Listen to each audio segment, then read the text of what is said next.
Audio Jungle.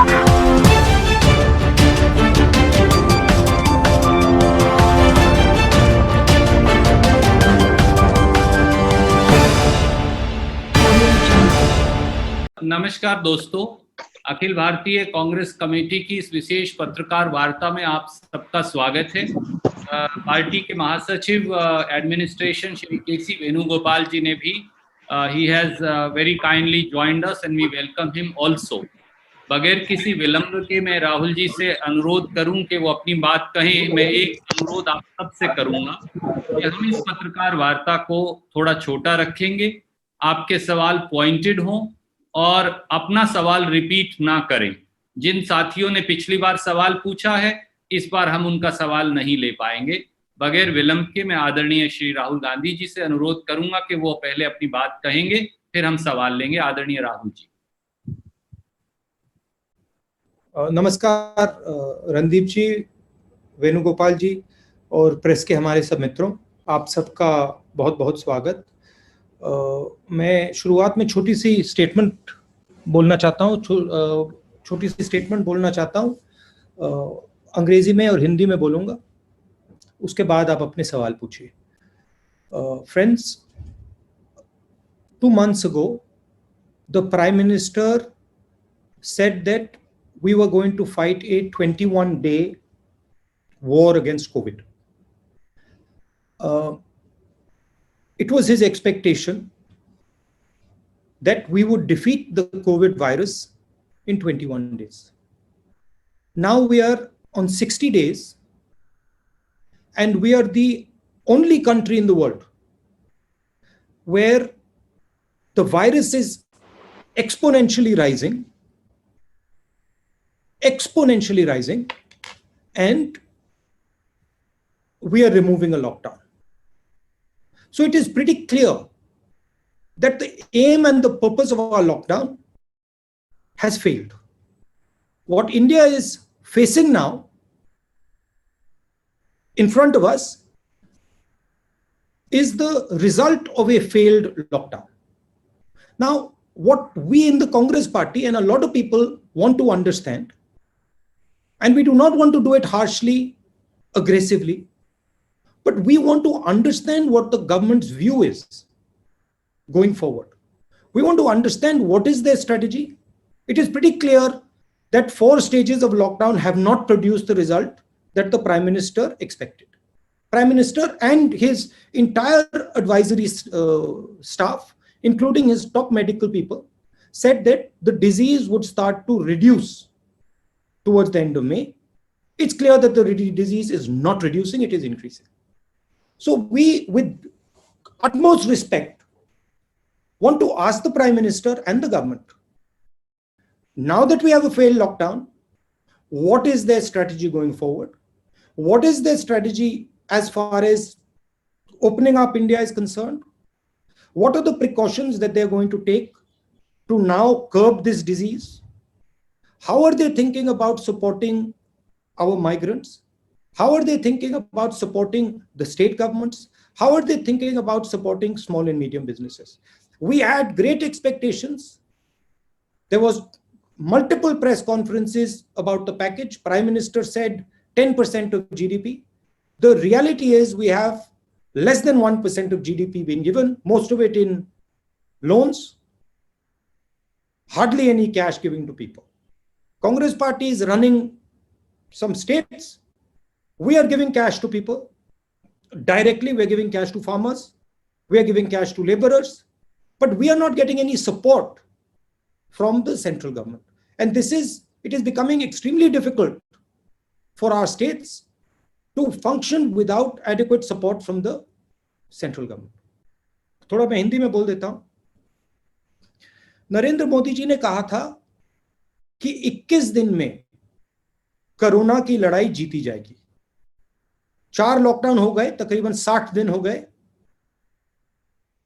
Hindustan पहला देश है जो बीमारी के बढ़ते वक्त लॉकडाउन बंद कर रहा है। चाहे वो जापान हो, चाहे वो कोरिया हो, चाहे वो जर्मनी हो, फ्रांस हो, सब के सब ने लॉकडाउन जब बंद किया, जब बीमारी घटनी शुरू हुई थी। तो ये बात क्लियर है, स्पष्ट है कि हिंदुस्तान का लॉकडाउन फेल हुआ है। जो लक्ष्य नरेंद्र मोदी जी का था वो लक्ष्य पूरा नहीं हुआ। और अब हम बहुत इज्जत से, रिस्पेक्ट से, आदर से सरकार को और प्रधानमंत्री को पूछना चाहते हैं कि अब आपका प्लान बी क्या है। बीमारी 21 दिन में गायब नहीं हुई, बीमारी बढ़ रही है। आपकी स्ट्रेटजी क्या है? लॉकडाउन को आप किस प्रकार से देखते हैं? इसको आप किस प्रकार से रिलीज करेंगे? जो हमारे मजदूर भाई बहन हैं उनकी आप कैसे मदद करोगे? जो आप हमारे जो छोटे स्मॉल एंड मीडियम बिजनेसेस हैं उनको उनकी आप मदद करना चाहते हो, नहीं करना चाहते हो, क्या प्लान है? तो ये सवाल हम सरकार से पूछना चाहते हैं। ये मैं कोई राजनीतिक पॉइंट स्कोर नहीं करना चाह रहा हूं। मुझे थोड़ी घबराहट है क्योंकि जो होना था वो नहीं हुआ है और देश को मालूम होना चाहिए, सच्चाई एक्सेप्ट करनी चाहिए कि हमें बताया गया था कि 21 दिन में बीमारी को हराया जाएगा। 60 दिन हुए हैं, बीमारी दौड़ती जा रही है, बढ़ती जा रही है। अस्पतालों से मेरी बात होती है, कहते हैं कि बीमारी बढ़ती जा रही है। तो ये सवाल है। अब आप अपने सवाल जरूर पूछिए। Thank you, Rahul ji. In fact, there has been some problem at Randeep ji's end, so Yes, I've just been told. Ji, so first question is from Kaushik Deka. He's senior editor with Times of India Today Group. Sorry, Kaushik, please go ahead. Ask your question. Unmute yourself. I can't hear you. Yeah. Can you hear me now? Yeah, I can hear you. Hello, Kaushik. Yeah, Mr. Gandhi, how are you? I'm okay. My question is, you have said that the lockdown has failed, and you have raised the migrants issue a lot. I saw your video also. So my question is, how did the government fail in handling the migrants, as you have mentioned? Because was it the timing of the lockdown? And the second part is that now most of the migrants, they have returned to their villages. So that is also creating a health hazard for the local people. And at some point of time, they will have to come back also. So how do you think, as a constructive opposition party, how do you think the government should go ahead from now on? I don't want to go into why the government has failed. That is in the past. I don't want to sort of go into details about what could have been done, how it could have been done, who should have done it. I'm not interested. I am interested in right now. I am interested in what India is facing right now. And what we are facing right now is a failed lockdown, because the goal of the lockdown, as stated by the Prime Minister on national television, was that we will defeat the disease in 21 days. These are not my words, these are the words of the Prime Minister. Now it is 1 lockdown, 2 lockdown, 3 lockdown, we're coming to the end of the 4th lockdown, and the disease profile is not reducing. So I'm just stating a simple fact that what we expected from the lockdown has not occurred. Disease profile is shooting up. In number of states, it is shooting up. What is the government thinking of doing going forward? The Congress party is in power in 3 or 4 states. We know what we are planning. We are very clear what has to be done in our states. We are giving money to poor people. We are giving food to poor people. We are managing the migrants. We are increasing our testing. We have a strategy. But states cannot function in a strategy without the national government. States are hamstrung if the national government is not behind states. So I have spoken to our chief ministers who have asked me to mention this. They have said that they are fighting a lonely battle and they are confident. They understand what has to be done. But what is the central government planning to do? That's the main question here. And that's again, we of course have a view. We put that view down. We said that injection of money is required. Aggressive movement on that front is required, but we were disappointed. But once again, I want to state, I do not want to get into the past that this is what the government did wrong, that's what they did wrong. No, I am interested in how we. To ask the next question. Swati, please come in.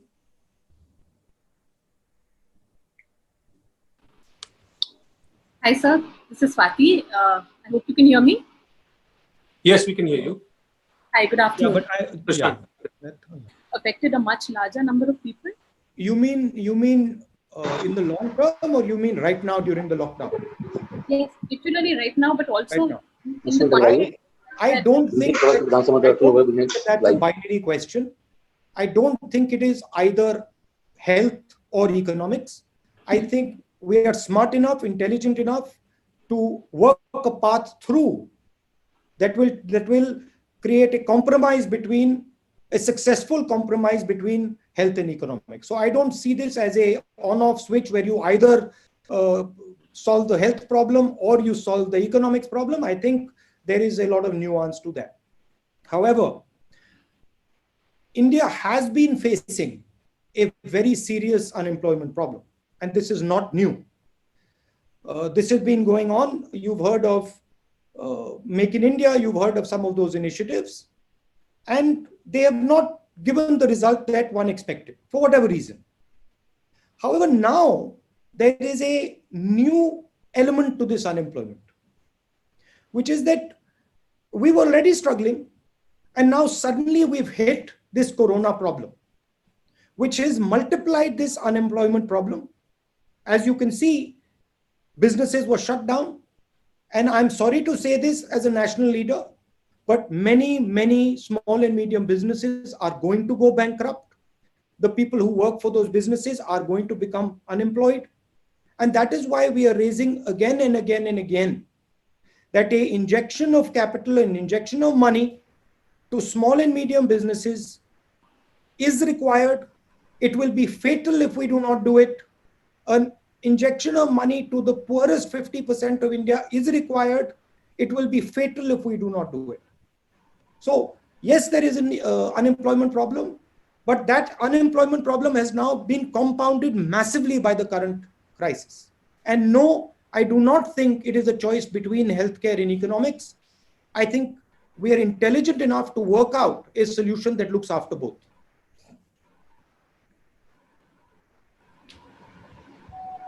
Thank you, sir.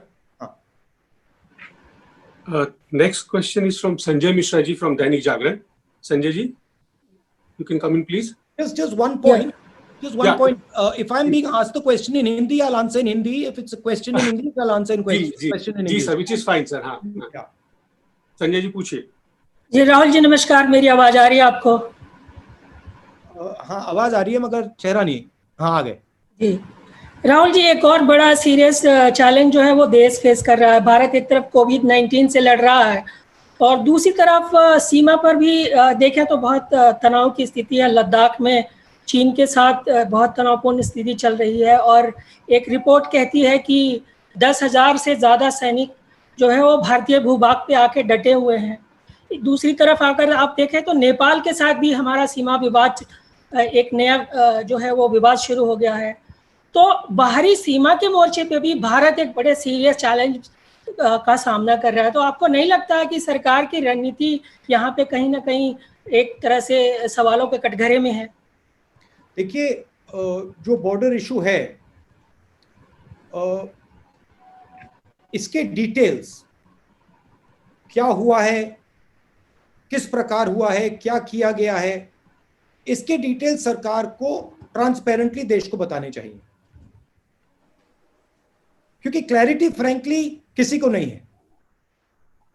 Nepal में क्या हुआ, किस प्रकार हुआ, क्यों हुआ, लद्दाख में क्या हो रहा है, किस प्रकार हो रहा है, ट्रांसपेरेंसी होनी चाहिए. क्लियरली उनको सरकार को बताना चाहिए. वो ट्रांसपेरेंसी नहीं दिख रही है मुझे.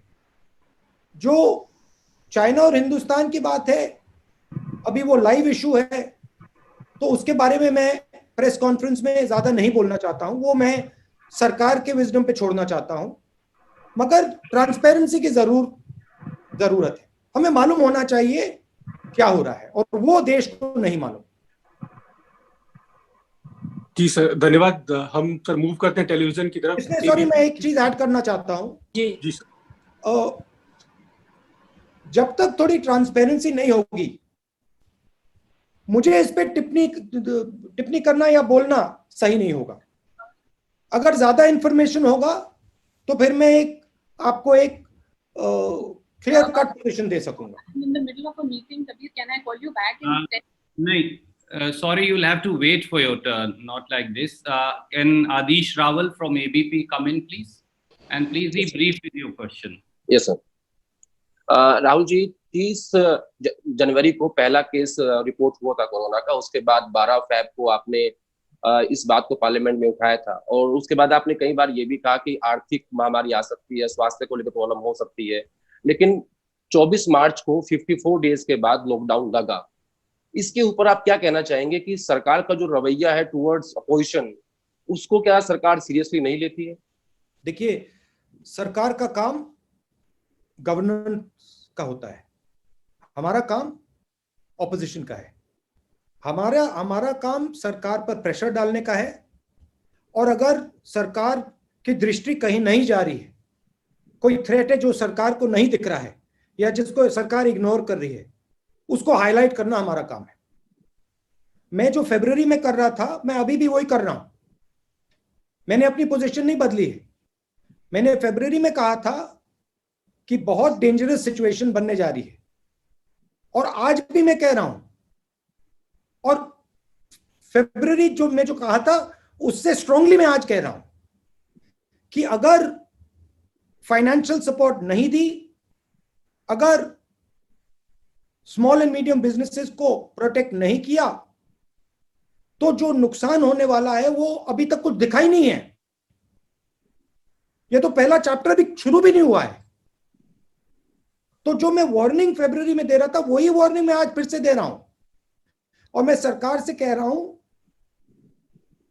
आदर से कह रहा हूं, रिस्पेक्ट से कह रहा हूं, प्लीज आप इकोनॉमिक एक्शन लीजिए, आप एकदम कैश इंजेक्शन दीजिए, आप एकदम स्मॉल एंड मीडियम बिजनेसेस की रक्षा कीजिए, नहीं तो बहुत जबरदस्त आर्थिक नुकसान होने वाला है। मेरा काम देश की जो निगाह है, जो पर्सपेक्टिव है, उसको शेप करने का है। और मैं देश को और नरेंद्र मोदी जी को कह रहा हूं कि आपने जो पैकेज में किया है, उससे कुछ नहीं होने वाला है।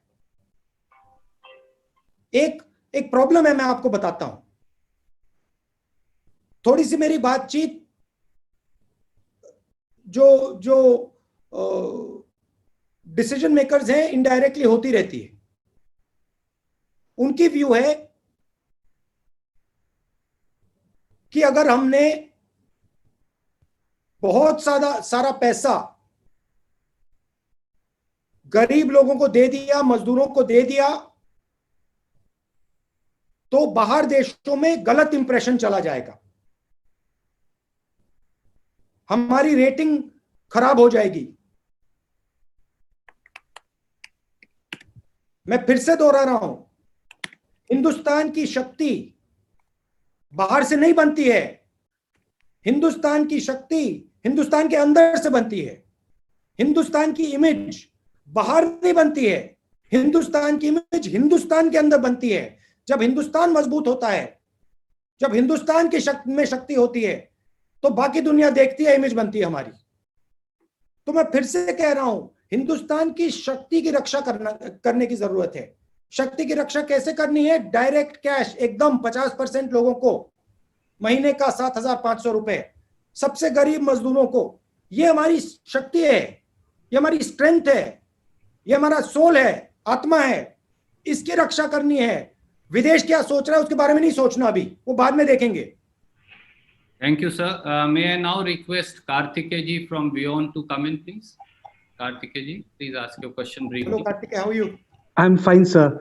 Good afternoon. My question to you is that how has the government delivered on ground at the time of the lifting of lockdown, especially in context of the depressed people, poor people, daily wage workers? I've been speaking to quite a few daily wage workers, quite a few migrants. I've been having Zoom calls. I've been physically meeting them with all the social distancing norms. And they have a sense of hopelessness. They have a sense that they have been left alone. Many of them have said to me, भरोसा हमारा टूट गया. भरोसा हमारा टूट गया. I don't like hearing those words. I don't like hearing an Indian person saying those words. I don't care who he is. I don't like those words. I don't want a single Indian person to say those words, whether he's rich, poor, male, female, Hindu, Muslim, Sikh. I don't like those words. And they're saying those words more and more. कह रहे हैं कि भरोसा टूट गया. भरोसा किसी का नहीं टूटना चाहिए. क्या किया सरकार ने, किस प्रकार से किया, मैं फिर से दोहरा रहा हूं. बात हो गई, खत्म हो गई. मगर अभी भी हम एक्शन ले सकते हैं. अभी भी सरकार मजदूरों की मदद कर सकती है. अभी भी सरकार 7,500 रुपए महीने का दे सकती है और देना चाहिए. Thank you, sir. Can I now go to Hindustan Times? Aurangzeb ji, please ask your question. Good afternoon. My question is, last week we saw politics being played over the buses for migrants in UP. We also heard BJP and Mayawati accusing Congress of doing politics over the issue. Then a statement comes from the UP Chief Minister that other states will now have to seek his government's permission if they want to hire workers from UP. So what is your view on this? And the second is, can you repeat what you said about India, China, Nepal issue? In English, No, why would you want me to repeat it? I've already said it once, so I don't think it's necessary to repeat it. I said in English. Anyway. You want me to say it in English?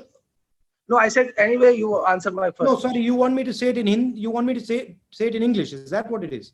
Yeah, I meant about India, China. India, China. I think I've already said the India, China thing. I'll answer your first question. Look, I think it's unfortunate. I think people are first Indian and then they belong to their states. And the decision on whether somebody goes to work from Uttar Pradesh to the rest of the country is not the chief minister's. It is the people of India's and the people of Uttar Pradesh. If a citizen of Uttar Pradesh wants to go and fulfill his dreams in Maharashtra or in Delhi or in Karnataka or anywhere else, he should have the right to do so. It is very unfortunate that the Chief Minister of Uttar Pradesh views India in such a way. These people are not his personal property.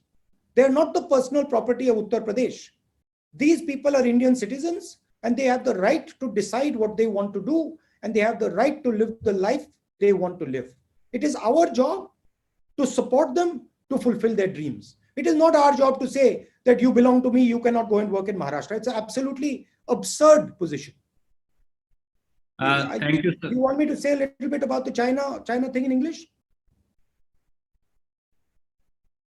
Hello? Yeah, yes. Please. You would like me to say a little bit about the China thing in English? Yeah, please. Yeah. Yes, please. I think the China, what we would like to see is some more transparency on what is going on. It becomes very difficult for us to have a position without understanding the facts. And I think the government should make clear to the people of India what exactly is happening on the border. We are hearing different stories.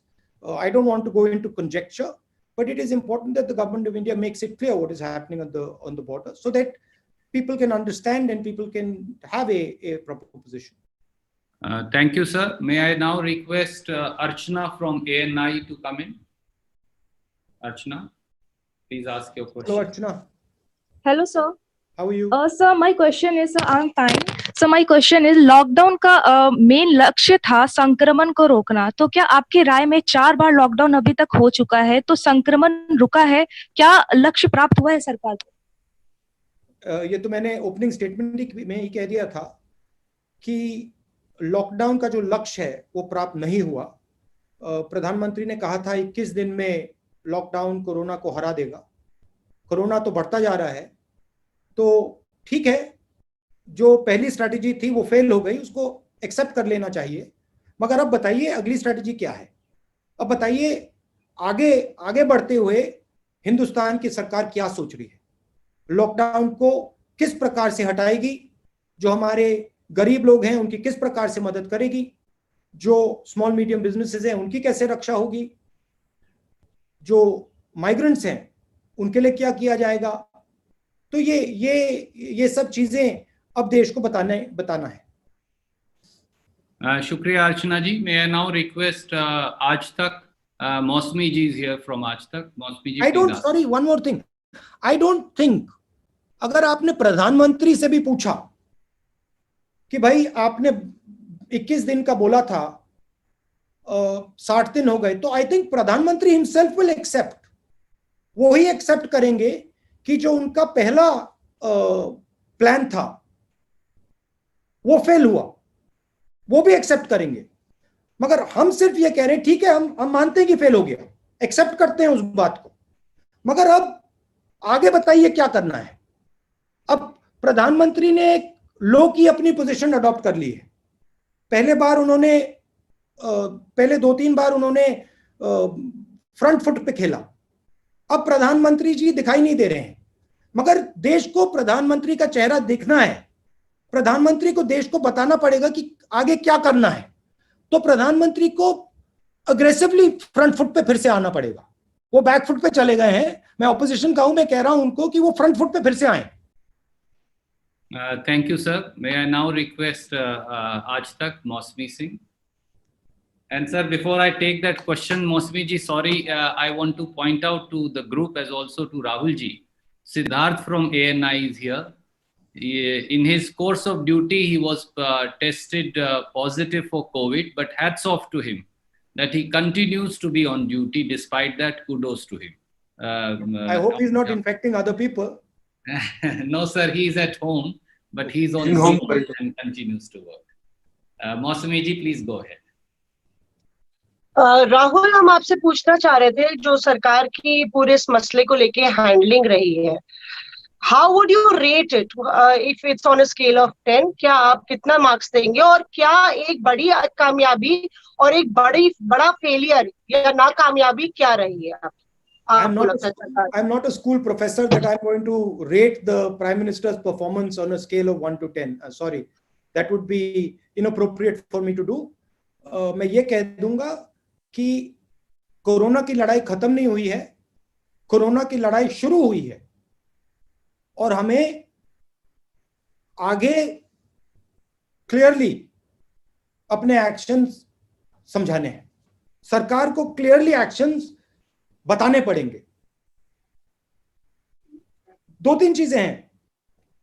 Economy को कैसे revive करेंगे, small medium business, migrants, जो गरीब जनता है उनको कैसे, उनकी मदद कैसे होगी, और जो ओपनिंग अप हो रही है इसको किस प्रकार से मैनेज किया जाएगा कि हमारे जो वनरेबल लोग हैं, जो बुजुर्ग लोग हैं, हार्ट पेशेंट्स हैं, डायबिटिक्स हैं, लंग पेशेंट्स हैं, किडनी पेशेंट्स हैं, उनकी रक्षा किस प्रकार से की जाएगी नेशनल लेवल पे। ये सवाल है, मगर मेरा रैंकिंग देना अप्रोप्रिएट नहीं होगा। राहुल, क्या कोई कामयाबी Mosmi ji, I'm sorry, I'll have to cut you in today. नहीं, sorry, let her ask. कोई कामयाबी? Randeep, we can go on. Okay. Yes, Rahul, मैं कह रही थी कि क्या, जी मैं ये कह रही थी कि क्या कोई कामयाबी आपको लगता है इस पूरे 2.5-3 महीने में कोई कामयाबी रही है कुछ हैंडलिंग में, या काबिले तारीफ रहा हो सरकार की तरफ से? वो जवाब नहीं दिया था। मैं आपसे ना मैं क्रिटिसाइज करूंगा, ना मैं पास्ट की बोलना चाहता हूं। जो हो गया हो गया। मैं आज की बात कर रहा हूं। मुझे इंटरेस्ट आज की है और कल की है, कल क्या होने वाला है। और मुझे थोड़ी घबराहट हो रही है कि जो कोरोना वायरस है वो बढ़ता जा रहा है। स्टेट लेवल पे हम लड़ रहे हैं, मगर जो सपोर्ट मिलना चाहिए वो सपोर्ट सरकार दे नहीं रही है। और मैं रिक्वेस्ट कर रहा हूं सरकार से कि सिर्फ कांग्रेस के स्टेट्स को नहीं, बीजेपी के स्टेट्स को, कांग्रेस के स्टेट्स को, सबको वो फाइनेंशियली सपोर्ट करें। Thank you sir. हिंदू से संदीप फूकन जी, कृपया अपना सवाल पूछिए।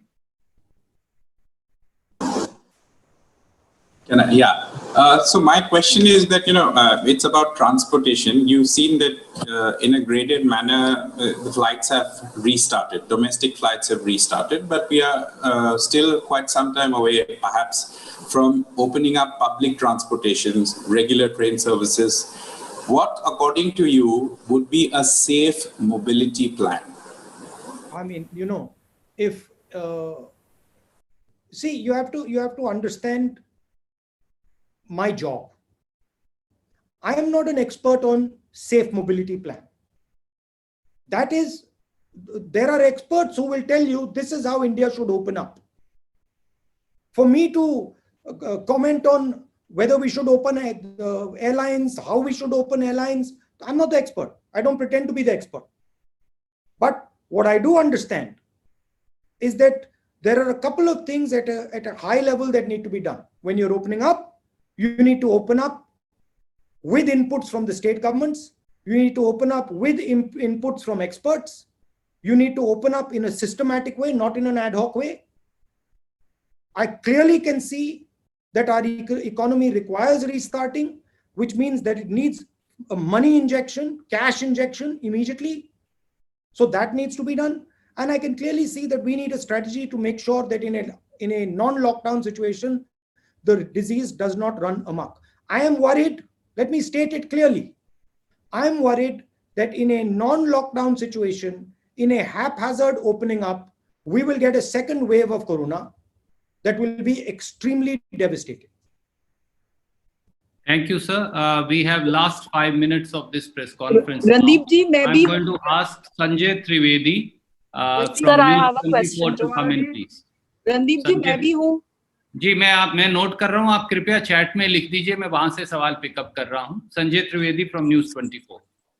मंजरी ji, I'll come to you. Okay. Sanjay Trivedi from News 24. Sanjeev Trivedi, sir. Sorry, Sanjeev Trivedi, that's what I meant. By mistake, I said Sanjay. Yes, Sanjeev ji. Unmute करिए संजीव जी। राहुल जी, संजीव त्रिवेदी बोल रहा हूँ news 24 से। इसके पहले के जो 2 प्रेस कॉन्फ्रेंसेस हुए थे उसमें आपने कुछ सजेशंस दिए थे और ऐसा लगता है जैसे कि रेड, ऑरेंज, ग्रीन को तय करने का अधिकार राज्यों को मिले या बॉटम अप अप्रोच। उन सजेशंस को शायद स्वीकार भी किया गया सरकार ने, लेकिन सरकार के द्वारा मैं आपके सामने महाराष्ट्र का केस रखना चाहता हूँ। महाराष्ट्र में कोई सजेशन काम नहीं आ रहा है। पूरे देश का 1/3 कोरोना का मामला आज की तारीख में महाराष्ट्र में है और आपकी सरकार की वहां हिस्सेदारी भी है। मुंबई में अकेले पूरे महाराष्ट्र का आधा से ज्यादा है। तो ऐसे में क्या आप मानते हैं कि जो कंट्रोल करना है केंद्र की जिम्मेदारी है, राज्यों की नहीं? क्या आपको लगता है कि राज्यों में केंद्र का इंटरवेंशन भी जरूरी हो सकता है? वहां राष्ट्रपति शासन की मांग भी शुरू हो गई है। राहुल जी, नहीं, देखिए 2-3 चीजें हैं। सबसे पहले अगर आप कोरोना को देखें, जितनी ज्यादा कनेक्टेड जगह है वहां ज्यादा अग्रेसिव कोरोना होता है। अगर आप दिल्ली देखें, मुंबई देखें, पुणे देखें, Maharashtra is one of the most connected states in India. तो it is going to be one of the most aggressive places where corona is going to act. I would like to make a differentiation here. We are supporting the government in Maharashtra, but we are not the key decision maker in Maharashtra. We are the key decision maker in Punjab. We are the key decision maker in Chhattisgarh, in Rajasthan, in Pondicherry. So there is a difference between running a government and supporting a government. However, Maharashtra is struggling because of the nature of its connectivity. And Maharashtra is one of the most important assets, frankly, that India has. It is the center of business. So it requires full support from the government of India. I fully understand that Maharashtra is fighting a very difficult battle, and I appreciate that fact. And so are many other states. And it is important that full support of the government of India goes to the people of Maharashtra and the government of Maharashtra. Thank you, sir. May I now request from CNN IBN Arun Singh to come in? Arun Singh.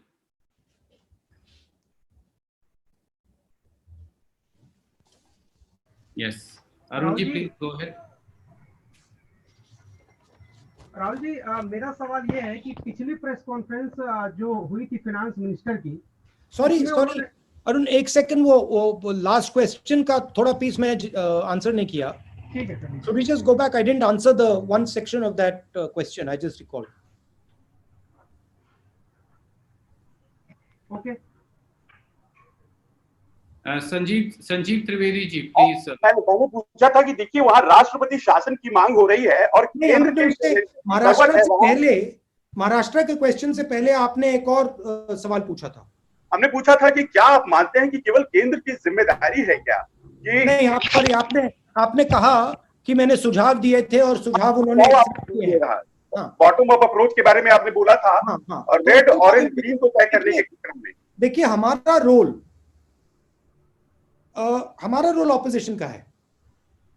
हम सुझाव देते हैं, हम इन चीजों के बारे में सोचते हैं, हमारे पार्टी में डिस्कशन होता है, हम एक्सपर्ट से बातचीत करते हैं और फिर वो हम सामने लाके आपके सामने रखते हैं.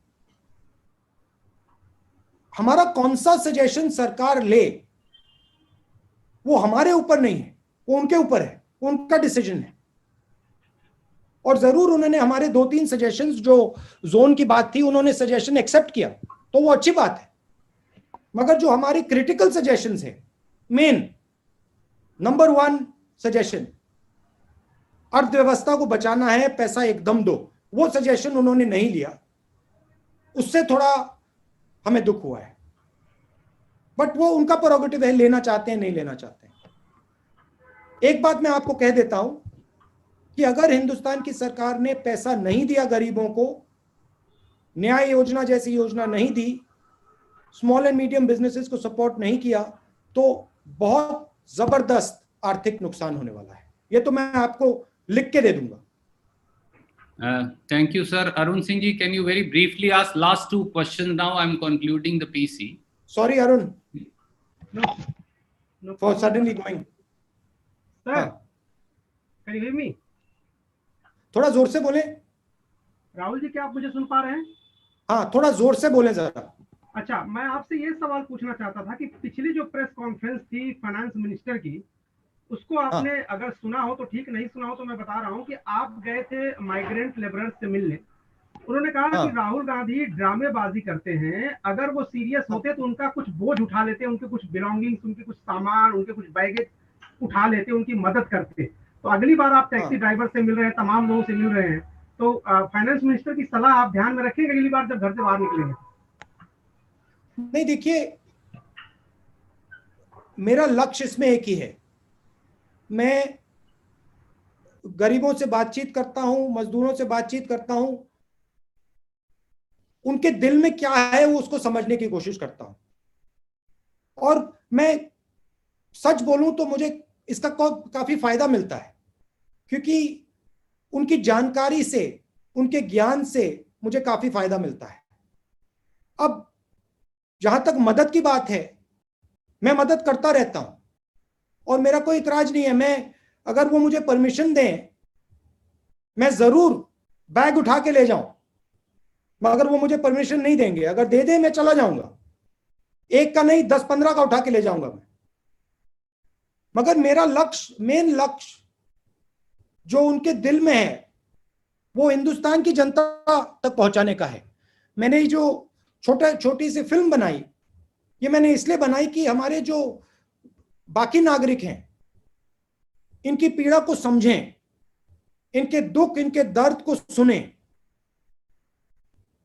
काफी बड़ा इंपैक्ट होता है अगर व्यक्ति इस बात को सुने, क्योंकि ये लोग हमारी शक्ति हैं, ये लोग हमारे भविष्य हैं, और अगर हम इनकी मदद नहीं करेंगे तो हम फिर किसकी मदद करेंगे? वो फाइनेंस मिनिस्टर की व्यू है कि अगर मैं उनसे बात करता हूं तो ये ड्रामा है। ठीक है, वो उनकी व्यू है, मैं उनको धन्यवाद करता हूं और मैं उनसे कहता हूं कि अगर वो चाहती हैं तो मैं यहां से उत्तर प्रदेश चला जाऊंगा, मुझे वहां अलाउ कर दें, मैं पैदल यहां से निकल जाऊंगा और जितने लोगों की मैं मदद रास्ते पे कर सकूंगा मैं कर दूंगा। Thank you sir. Manjari ji from Navbharat Times, please come in and let that be the last question. I apologize to all those friends who I will not be able to accommodate. Hello, नमस्ते राहुल जी, आवाज आ रही है आपको मेरी? हाँ जी। राहुल जी, मेरा सवाल है कि महाराष्ट्र को लेकर वहां पे जो विपक्ष है उसने ये सवाल लगातार मांग कर रहे हैं कि वहां राष्ट्रपति शासन लगाया जाए और वहां के जो हॉस्पिटल्स हैं उनको सेना के हवाले कर दिया जाए। लगभग वैसी ही स्थिति कुछ गुजरात में है। गुजरात की स्थिति भी बहुत अच्छी नहीं है, वहां कोरोना को लेके बहुत ज्यादा स्ट्रगल चल रहा है। लेकिन एक चीज समझ में नहीं आती कि वहां पे विपक्ष क्यों इतना कमजोर नजर आता है। हालांकि कांग्रेस ने वहां की हेल्थ सर्विसेज को लेके कुछ सवाल उठाए हैं, लेकिन क्या इस तरह की मांग वहां नहीं होनी चाहिए? और एक इसी से जुड़ा सवाल ये है राहुल जी, हमें गुजरात के बारे में प्रेसिडेंट रूल मांगना चाहिए। नहीं, आप लगातार गुजरात की सरकार बीजेपी से लेके बीजेपी को पकड़ा दें। नहीं, आप लगातार क्या लॉजिक है? आप लगातार ये वहां पे सेना उतारने की बात की गई, इस तरह की चीजें लगातार आप राजनीति न करने की बात कर रहे हैं, लेकिन राजनीति तो हो रही है। मेरा कहना है कि गुजरात में तो बीजेपी की सरकार है, गुजरात में बीजेपी की सरकार है, प्रेसिडेंट रूल लगेगा तो बीजेपी की सरकार होगी। लेकिन नहीं, वहां पर आपकी इलॉजिकल बात है, मुझे बोलने दीजिए। ये तो आपकी बिल्कुल इलॉजिकल बात है। जहां तक विपक्ष की बात है, गुजरात में हमारे लोग विपक्ष की लड़ाई बहुत अच्छी लड़ रहे हैं, वो आपको जब चुनाव होगा वहां पे पता लग जाएगा। मगर एक स्पिरिट से मैं कहना चाहता हूं, देखिए डेमोक्रेसी में अगर महाराष्ट्र में सरकार है तो बीजेपी का काम उसको अपोज करने का है, कोई गलती नहीं है। अगर बीजेपी सवाल उठाना चाहती है, कंस्ट्रक्टिवली सवाल उठाना चाहती है, उनको उठाना चाहिए, उससे फायदा होता है, उससे हमारी सरकार उनकी बात सुनकर सीख सकती है, एक्सेप्ट कर सकती है, तो इसमें कोई प्रॉब्लम नहीं है। मगर डेमोक्रेटिक स्ट्रक्चर को उखाड़कर बिना कोई कारण प्रेसिडेंट रूल लगाना, उसमें और कंस्ट्रक्टिव ऑपोजिशन में बहुत फर्क है। अगर बीजेपी हमारी छत्तीसगढ़ में, राजस्थान में, पंजाब में हमें कोई सजेशन देना चाहती है, हम उसको सुनेंगे। अगर वो वैलिड सजेशन है हम शायद उसको एक्सेप्ट भी कर लें, तो उसके खिलाफ नहीं हूं मैं। मगर वहां से लेकर आप प्रेसिडेंट रूल में जंप मार दें, वो अलग बात है। दोस्तों, बहुत सारे सवाल राहुल जी ने आज लिए और ये इंटरेक्शंस का दौर जारी रहेगा। बहुत सारे साथियों के प्रश्न आज हम नहीं ले पाए। मैं विश्वास दिलाता हूं कि अगली बार फिर नेक्स्ट इंटरेक्शन जो बहुत जल्द होगा उसमें हम वो सारे सवाल लेंगे। राहुल जी से जुड़ने के लिए शुक्रिया। कुछ क्लोजिंग रिमार्क्स वो अब देंगे आपको। जैसा मेन थ्रस्ट इस प्रेस कॉन्फ्रेंस का कि जो लक्ष्य लॉकडाउन का था वो पूरा नहीं हुआ, 60 दिन हो गए, बीमारी बढ़ती जा रही है, तो हमें क्लैरिटी चाहिए सरकार की क्या पोजीशन है, सरकार आने वाले दिनों में क्या क्या करेगी, गरीबों को किस प्रकार से सपोर्ट करेगी, जो हमारे स्मॉल मीडियम बिजनेसेस हैं, जो हमारे माइग्रेंट लेबर हैं, उनकी कैसे रक्षा करेगी, और ओवरऑल आगे इनका क्या प्लान है। ये मेन मेरा प्रेस कॉन्फ्रेंस का थ्रस्ट था। आप सबको बहुत बहुत धन्यवाद। और जैसे रणदीप जी ने कहा, ये हम पीरियोडिकली प्रेस कॉन्फ्रेंस करते जाएंगे।